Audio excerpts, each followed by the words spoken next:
Welcome to this explainer on the lifestyle creep trap and why earning more doesn't necessarily mean wealth. It's a frustrating reality we're diving into today, why getting a raise doesn't always make you richer. It's a trap that catches millions of us. But by looking at two totally different mindsets, one built on pure impulse and the other guided by some seriously brilliant advice from a friend we'll call Maya, we're going to break down exactly how to avoid it. So, have you ever wondered why some people earn more money every single year but somehow still feel completely broke? I mean, picture this. It's payday, that salary notification hits your phone, you see the bump, your bank balance rises, and you get that awesome surge of excitement. But then, well, almost like magic, you check your account a few weeks later and you're literally right back where you started. What gives? Well, our financial guru Maya would tell you this is exactly where the illusion begins. Where does the extra money fly? Right out the window, on shopping bags, endless food deliveries, a bunch of new subscriptions, and ultimately higher bills. The moment that extra cash lands, it just evaporates into an upgraded daily routine. It's totally driven by that hidden psychological dopamine hit, that urge to immediately reward ourselves because, hey, we worked hard for it, right? And that brings us to a pretty harsh truth, one that Maya constantly preaches. Higher income does not always mean more wealth. Earning a bigger salary, that's really only half the battle. If your spending habits just naturally rise in lockstep with your new paycheck, you aren't actually building a safety net, and you definitely aren't getting wealthier.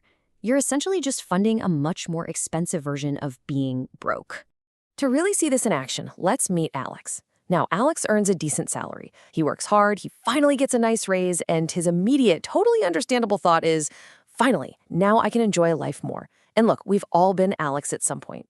But without Maya's strategic framework in his corner, Alex falls right into that classic trap, believing a raise is just an instant permission slip to dial up the everyday luxury. Just look at Alex's immediate reactions. He upgrades his phone instantly. He starts ordering way more expensive food and goes out and buys new clothes. Notice how quickly his reactive spending completely zeroes out the benefit of that hard-earned raise.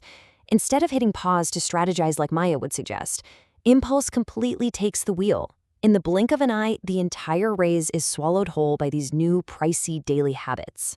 So what is this trap? It's called lifestyle creep. Simply put, it's the act of increasing your lifestyle expenses instead of saving the extra money when your income goes up. It's the super subtle shift, and honestly, it almost always feels completely justified in the moment.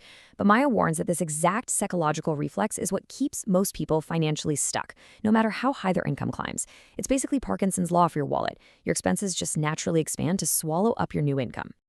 But it doesn't have to be this way. To really understand the alternative, let's officially meet Maya, Alex's financially organized friend. Maya actually understands the mechanics of wealth, and from here on out, we're going to lean heavily on Maya's playbook. We need her perspective to see how she approaches a bump in income, because her mindset is exactly what we need to break out of this vicious cycle and actually turn a bigger paycheck into lasting wealth. Let's look at Alex versus Maya.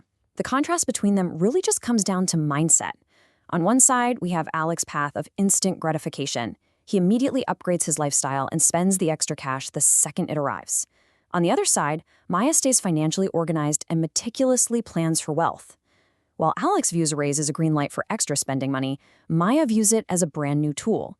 She doesn't just see extra cash, she sees a shortcut to building long-term stability and absolute financial freedom. So how do we actually do it? Maya's strategy to avoid the trap is brilliantly simple. Step 1. Acknowledge the raise. Celebrate the achievement. You worked hard for it. But step 2 is where the magic actually happens. You have to resist the urge to increase your lifestyle spending. Don't buy that new phone just yet. And then step 3, intercept and save that extra money. Grab the cash and route it directly to your savings or investments before it ever even mixes with your checking account. You literally take control away from your impulses and hand it over to strategy. Ultimately, the absolute core of Maya's advice boils down to this incredible concept, protecting your future self. Or, in our example, protecting future Alex.